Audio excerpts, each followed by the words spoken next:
are listening to Timeless Teachings with Jana Fry. Here we build heart-to-heart connections with teachers, leaders, experts, and influencers to learn about consciousness, human potential, and happiness in daily life. We have no rules and no scripted conversations. Welcome to Timeless Teachings. Today our guest is Steve March, who is the founder of Aletheia. And Steve is a champion for the power and wonder of the human spirit. And Aletheia is famous for many things, including a next generation coaching methodology that shifts focus from self-improvement to unfoldment. And we're going to talk about it today more. So Steve, thank you very much for joining us. It's such a pleasure to have you here. Yeah, it's a pleasure to be here. And I so enjoyed our first conversation, just getting to know each other and seeing all that you're up to. So I feel honored to be here and to have our conversation. Yes. And as you said, our first call was really inspirational, and I'm so looking forward to see what's going to unfold during our conversation today. So let's maybe talk a little bit about that so that people understand what we're referring to, right? So what is the major difference between a constant self-improvement and unfoldment? Yeah, mostly what I'm engaged in is coaching and coach training. And I've been doing that since, I guess, probably about 23 years or so, since 2000.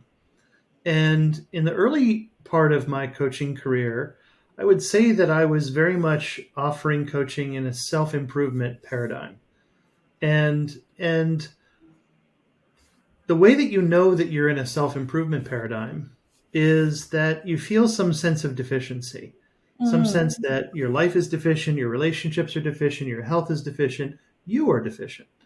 And of course, when we feel that way, which mostly we don't want to feel that way, but when we do feel that way, it's very natural to instigate some kind of self-improvement project.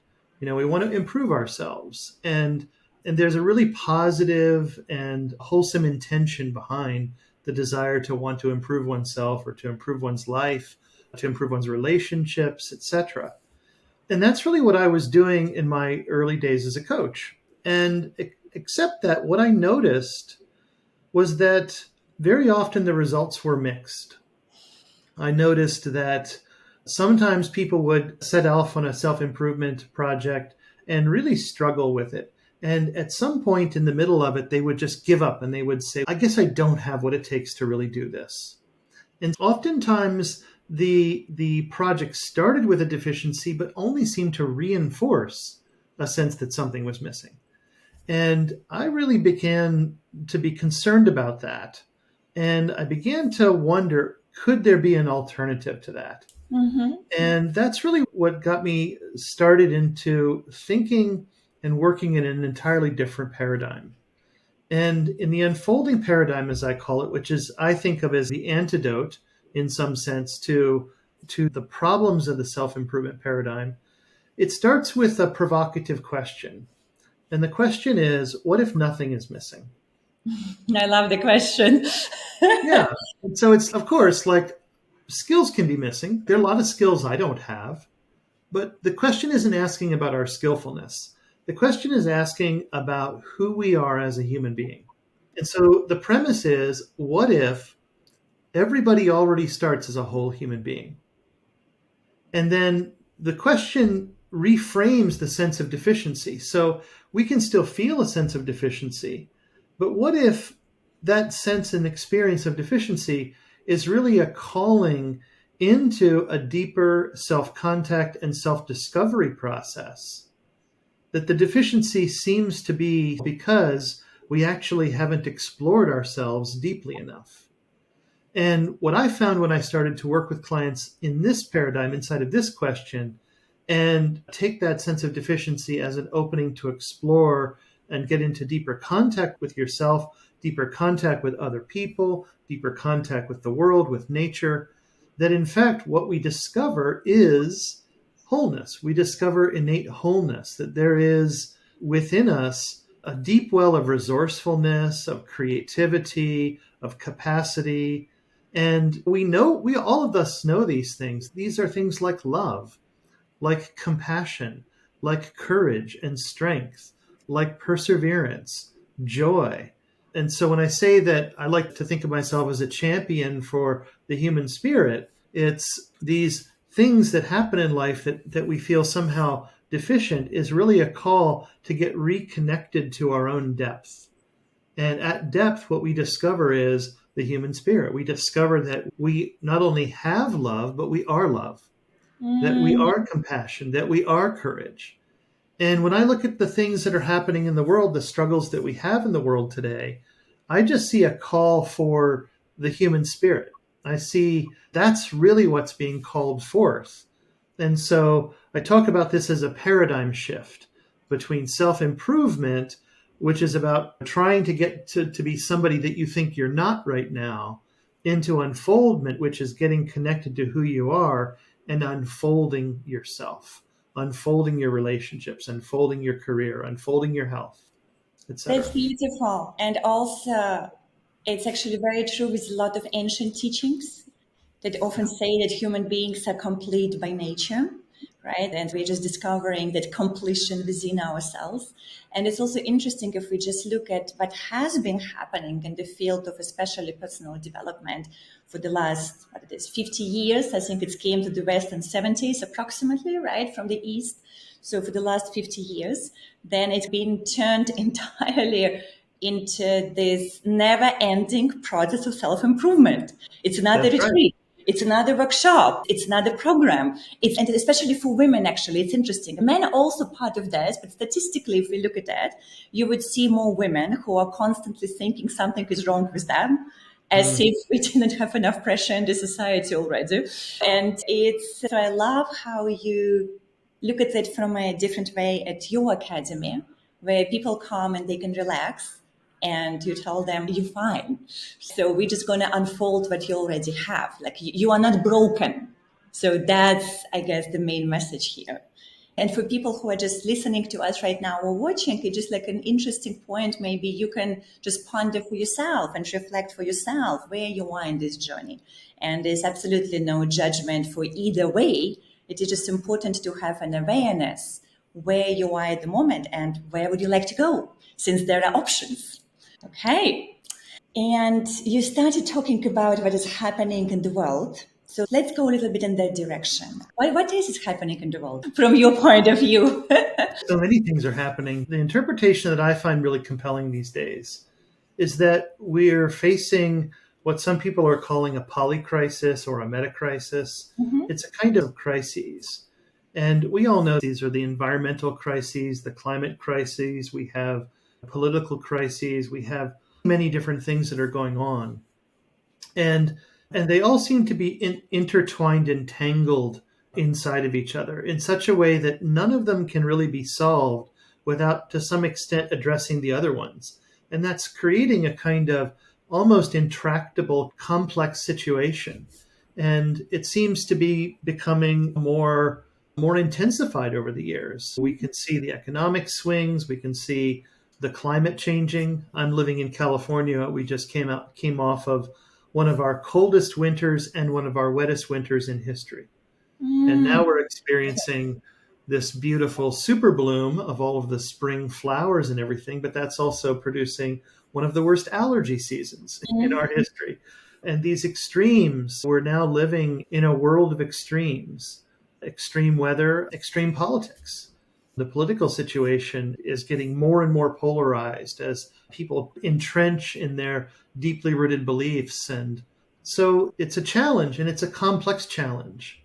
And when you try to address this complex challenge like a problem to solve, how do we do problem solving? What we do is we first define the problem, which means that we have to put blinders on and we have to narrowly look at something in isolation to even call it a problem. And then, of course, we come up with a solution to that problem. The challenge with that is that oftentimes that solution is undermined by the rest of reality that we've had to somehow pretend isn't there. And oftentimes the solution winds up creating yet more problems elsewhere. Tackling this kind of polycrisis or this kind of metacrisis in a problem solving kind of way doesn't seem to be workable. And so the question for me is, what is a workable alternative to this? I think that actually the unfolding paradigm is a workable alternative to this. Because the unfolding paradigm, sometimes I call it a new paradigm. It's only a new paradigm really in the field of coaching and self-development, but really it's the primordial paradigm. It's the original way that complex systems have evolved and changed throughout history. And so I find in that something deeply trustable about unfoldment, because in some way it got us here without the intervention of a well-intended human being trying to problem solve. And there's something trustable in this source of change and transformation that emerges out of complex systems or that unfolds out of organic living systems. And the trick, however, is that you have to learn to stop messing with things, right? And the place to learn that first is with yourself. So when we find some deficiency, some self-deficiency, what do? We mess with ourselves. We're constantly fiddling, changing this, changing that, changing our schedules, changing our diet, changing our exercise routine, we go through all this.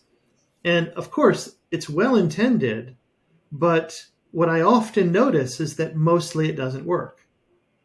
And yet, when we actually stop and just begin to inquire into who is here right now, what is here right now? It's interesting that in the self-improvement problem-solving paradigm, our attention tends to not be on what's here now.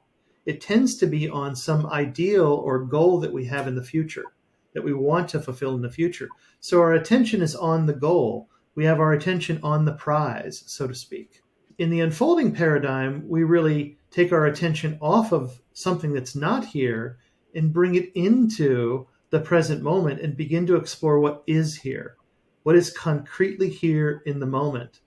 And what we find is that what's here by nature begins to unfold. It begins to be unconcealed or revealed or disclosed. So something as simple as just noticing how you feel emotionally and just allowing yourself to feel that, really embodying that emotion fully and just feeling it. And what you notice is the emotion has a life cycle. It doesn't always stay the same. This sort of wave of emotion comes and it passes. And oftentimes it leaves something in its wake afterwards where we feel more connected to ourselves. We feel touched. We feel opened in a way. We feel connected to others in a way. We feel more present. So something is unfolding right there if we stop messing with our emotions, right? Most of us mess with our emotions, like we start to feel something and we move into avoidance because we don't want to feel that. Or we start to feel something and we move into attachment to some other emotion. So we dismiss this one and we try to figure out what we can do. How do we create the circumstances so that we can feel the emotion we want to feel happy, want to feel loved, want to feel whatever. And this as well has been understood by many of the world's wisdom traditions. In yogic philosophy and in Buddhist philosophy, they call this the three poisons: avoidance, attachment, and delusion. And so we're constantly embroiled in avoidance and attachment and delusion. Steve, when I'm listening to you sharing about the unfoldment, and I do feel like it's literally our conversation here is unfolding, right? So it also then brings me to the question, what effect is it fundamentally having on the human being? So the more we allow ourselves to feel, the more we allow ourselves to unfold into our greatness, then would it be correct to say that we are creating a new kind of man with this kind of approach? Yeah, I think that what unfolding does is, in a progressive way, it actually allows us to embody our innate wholeness. It allows us to embody who we are. It's a funny way of saying it, but it allows us to become more of who we are, more of who we already are. The thing is that all of us are more than what we currently know. And when we actually tune into what's here now, and feel and experience ourselves with depth. And in fact, dropping deeper into contact with ourselves and into contact with each other and reality. This is exactly what we discover. We discover that we are more. And we learn how to embody that, how to enact that, how to bring that forward. And so oftentimes when I'm working with clients, they can, let's say, drop into a state of compassion and recognize that they have a resource already that enables them to face the suffering that exists in their life and to face it in a way where they feel already whole and complete. Like the suffering doesn't tear them apart. The suffering doesn't fragment them. The suffering is true and the suffering hurts. So it doesn't take anything away from the suffering, but we instead meet the suffering from a place of innate wholeness, from a place of being a complete human being. And that is such a difference. It's a dramatic and profound difference in terms of navigating the complexity of life. Sometimes a client might recognize as they deepen in contact with themselves that they actually have a kind of inner strength, a capacity to take a stand for something that they care about in the world, a capacity to set a healthy boundary. And it's interesting because sometimes the clients that I work with who make that discovery, where we start is with their struggle to create healthy boundaries. And they're feeling like they lack what it takes to create healthy boundaries. But simply by working with what's here now and unfolding into depth, there's a way in which they drop into their innate capacity to create healthy boundaries, this capacity of inner strength, and make a discovery about themselves, which is something that they have actually never known about themselves. So that's what I mean when I say that we are all more than what we know. And I think that if we zoom out to the larger picture of responding to the meta crisis, much of which, by the way, is fueled by our economy, which is fueled by a sense of deficiency. The best way to market anything to anyone is to convince them they don't have it and they need it. And it's like our entire engine is built on this sense of deficiency and responding to deficiency. And so in some ways, this unfolding paradigm it begins to reorganize the world, begins to reorganize our economies, our lives in a way that I think actually can become more easily sustainable in the future. You know, right now we're living in this kind of scarcity economy and we're consuming the planet as a result with all of these issues that are stemming from that. And so I view the unfolding paradigm as one, and probably not the only one that's needed, but as one really important response to what's happening in the world. And one that I think will start to unfold in our direct experience, the realization that we can be a kind of human being that is sustainable. And the kind of human being that we've been for the last several hundred years, at least, is, I think, demonstrably not sustainable. And that is becoming more and more clear, particularly in the last decade. And I think it will only become clearer in the coming decade. It's a funny way to say it, but I think the true response to the meta crisis is not technological, it's not political, it's not social, although those will all have their place and their role. Fundamentally, the true response is ontological. And by that, what I mean is the true response is to literally be a different kind of human being. And it turns out that this being a different kind of human being has happened many times in our history before.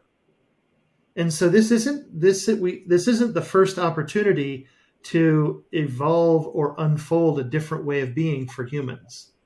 That's actually been happening all throughout our history, is that we have evolved in different ways of being human as we've confronted different existential challenges. So this is yet another one, except this challenge is different than all the other existential challenges we face because this challenge is global. This challenge affects everybody. Which is like a blessing in disguise, because it's almost like in a way we can wait no longer. that something has to change now, and perhaps the first step would be to recognize that we are moving into this unfoldment paradigm. Yeah. And I love how you're saying that it's not something that people have to learn or acquire from outside. It's something that they have deep within themselves, and also humanity in the history went several times through massive crises and not just survived, but thrived and evolved into better humans. If we just look at everything what is happening right now in the world, yes, we can still complain and say we don't like this, there's too much violence there, people are not fair here, there is not enough inclusion at this place. But if we look back in the history, what has been happening even last century, on a societal level, we definitely took a quantum leap.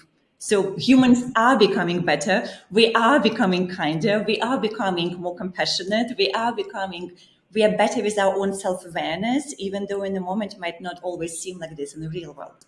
So I love the way the conversation is heading with that. And when we talk about people, we could talk about an individual, because that's what society is made of, a massive, large group of individuals. Or we can talk about ecosystems that people create. So let's talk a little bit maybe what we are focusing right now. Is it good for us? Is it not? What could be maybe a better way to go? Yeah, when we look at self-development inside the self-improvement paradigm, what we tend to focus on is the improvement of an individual. We tend to look in an atomistic kind of way with individuals. Very common coaching approaches that work in this way will use some kind of an assessment tool to assess the individual, the coaching client. They will create some kind of a development plan that is customized to that individual, that is based upon their assessment and the person's individual learning styles or development styles, all of these kinds of things. And this is the kind of coaching I did for a long time, except that I recognized that oftentimes the results weren't what I had hoped they would be. And instead, we just wound up reinforcing a sense of self-deficiency often.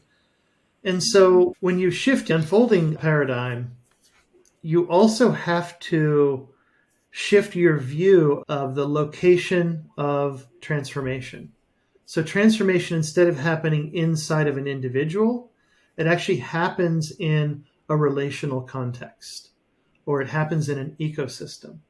So the focus has to actually be on cultivating relationships that form a kind of developmental context, and that fundamentally what's developing are the relationships themselves first, and then what develops out of that is noticeable by the individuals in those relationships.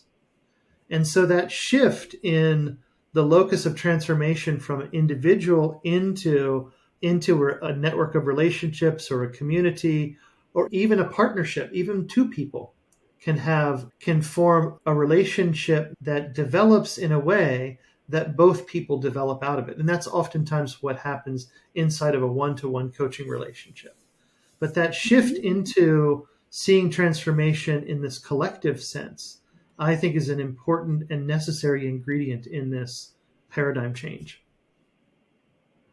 I'm just wondering, for people who are listening to us right now or watching right at the moment, could we give them maybe a practical, tangible 1, 2, 3 steps or one tip that they could do right now if they feel that they're resonating? They have been listening now for us for this time, and they feel, yep, that resonates with me, and I would like to have an experience perhaps of that. So what is possible for them?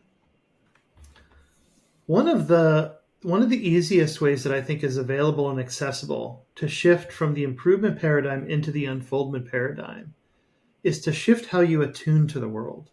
Mm-hmm. And so in the improvement paradigm, the prevailing attunement is a technological attunement. This is where we see everything in technological terms. And this is where we can see ourselves as in need of an upgrade.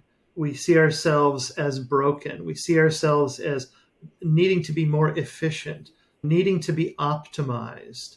this kind of language, efficiency, optimization, brokenness, we need to be fixed and repaired, we need these kinds of improvements. This is mechanistic thinking. These are mechanistic metaphors. And this was pointed out by one of the philosophers that inspires a lot of what I do, a man named Martin Heidegger, who was a German philosopher in the last century. And he was writing about this in the 1930s and living in rural Germany and seeing the mechanization of the farm equipment and how farmers were moving from working with their hands towards working and doing the farm work with machines. And he was beginning to see a kind of technologizing of everything. And I think if he were alive today, he would say the trend that he was concerned about back almost a century ago has really just gotten out of control. It's really, everything has been technologized. And the big concern that he had, it wasn't that he was against technology. And I'm certainly not against technology. I actually am a former technologist myself. Technology, we are having this interview, right? We're having this great conversation via technology. So let's not demonize technology. But the concern is that we start to think of ourselves as human beings and each other as human beings in technological terms. And that hides what it is to be human. And what I was saying earlier in our conversation is that the metacrisis that we face is a call for the human spirit. It's a call for us to bring forth what is fundamentally human. And if we view ourselves in these technological ways, just as a capacity, Heidegger talked about technology as a capacity standing in reserve. Think of, my cell phone sitting here on the desk, right? It's just sitting here. It's clearly a piece of technology. It's a capacity. It's just standing around waiting to be used. Or my bicycle in the garage, or my car in the driveway, right? Or my mechanical pencil here, right? These are all just technologies standing around waiting to be used. And then think about how we view the cashier at the grocery store. Do we view that person as just a capacity standing in reserve, waiting for us there very patiently for us to bring our cart of groceries to them so that they can scan the items and make some financial transaction? And if we do view them in that way, then there's a certain way that they're just technology to us and their humanity is lost. Mm-hmm. And truthfully, there are lots of people that we interact with on a daily basis that we do have that kind of relationship with. And let's not beat ourselves up too much because they have that relationship with us, right? That cashier views us as a kind of technology for them to make a living as well. So it goes both directions. So the thing that we can do to shift immediately into the unfolding paradigm is to change our attunement, to change how we look at the world, how we look at ourselves, how we look at each other. And I love Heidegger's proposal. He proposed that instead of attuning technologically, that we attune poetically. So beautiful. And so what we want to do is we want to look in the mirror when we wake up in the morning and we want to see poetry. That's poetry right there, right? And the way that we can attune to ourselves and to the world in a poetic way is through connecting with and feeling our love of truth, beauty, and goodness for its own sake. And so a lot of coaching conversations that I have, we're practicing attuning in a poetic way. And the question is, what's true? What are you sensing? What are you feeling? What's happening in your life? And as we explore what's true, uncovering more and more of what's true, what we find is that implicit and inherent inside that truth is beauty. It's the beauty of truth, but it's the beauty of being truth, right? It's the beauty of human beingness. What we also uncover is that there's innate goodness, that there's a goodness that we all are. Now, I know people can do bad things, and let's not pretend that they can't, but to then view that people are just bad is taking it too far. That there is, especially as we drop into deeper contact with ourselves, we discover more and more of the innate truth, beauty, and goodness of being human. the innate truth, beauty, and goodness of being in human relationships, the way that human relationships can be nourishing and fulfilling. All of these kinds of things are so close, they're so immediate, and yet we gaze right past them when we attune technologically. So something that any of you who are listening to this can do, just to play with this, is notice how you might be attuning technologically, and we all do it. I still do it. Even to this day, I know all about this. There are times when it's appropriate to do it, and it's fine. But there are other times when we really want to see who we are as a human being, when we really want to connect with somebody as a human being, when we really want to connect with nature, not just as a resource to be consumed, but to connect with nature as a living organism, to connect with the nature that actually nourishes us. So we have to shift into this poetic attunement and practice actually seeing the poetry of life, to see the poetry of being human. And you know what? That can happen that fast. It's much easier than losing 10 pounds. Yeah, since actually many people these days are concerned about their health and weight and go to the gym, and that becomes the focus. Why not this, right? Why not just add some poetry into your life for this great peace and beauty and love and happiness fundamentally? Steve, I love it so much. I'm like, yes, poetry. So thank you for bringing this up. And I can see that we already have been having a great interview today, and we are slowly coming to the end of the conversation. So I just would like you to share a little bit more about the Aletheia. So what is it? What are you guys doing? And perhaps what is your biggest dream? And what is your poetry in that? Well, Aletheia is unfolding as poetry. Aletheia started out as a self-development school about 10 years ago. And within the first year, I really started to work coaching people in a very different way. And I realized very quickly I needed to train other coaches in how to work in this paradigm. And so we launched a coach training school. And that still to this day is our dominant business. We have an extensive and deep program that runs through 4 levels. It takes several years to get through. So we're training people in how to go out into the world as a professional coach and really bring the unfolding paradigm into places that, frankly, I can't bring it into. All of our programs are offered online. We have coaches on 6 continents. We just launched our latest cohort with over 50 participants. And that's the centerpiece of it. But then off of that, we have developed training in working with leaders. We have training for parents, taking an unfolding approach to parenting and actually using some of the practices with children. This wasn't what I had originally had in mind. This was a surprise and unfolded as participants in the training classes were starting to use what I was teaching them with their children. And they came back to me and said, you need to teach this to parents. This is really great. This really works. And I am not a parent. And so I said, no, I have no business saying anything to parents about parenting. I know my own ignorance here, but I'm glad you're finding it useful, and you should train parents. And 2 of our faculty members who were doing some of that early work with their own children are now the ones that are leading that. And I'm really happy that we have that. And it's delightful to see it flourishing and continuing to grow.